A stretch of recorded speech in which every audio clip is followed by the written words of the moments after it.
السلام علیکم ورحمۃ اللہ وبرکاتہ۔ یاسر عنایت پسروڑی، جنرل سیکرٹری اہل حدیث یوتھ فورس ضلع سیالکوٹ۔ تمام اہل اسلام کو عید الفطر کی خوشیاں مبارک ہوں۔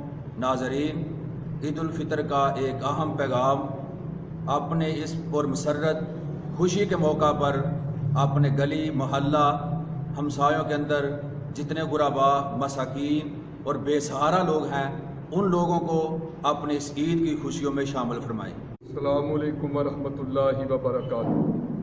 محمد نعیم مجاہد، خطیب الغنی مسجد اہل حدیث ٹمبر مارکیٹ کی طرف سے اہل اسلام کو عید کی خوشیاں مبارکباد، اور عید کے اس پرمسرت اسلامی تہوار پر میں پیغام دیتا ہوں کہ یہ عید الفطر اتفاق اتحاد کا درس دیتی ہے۔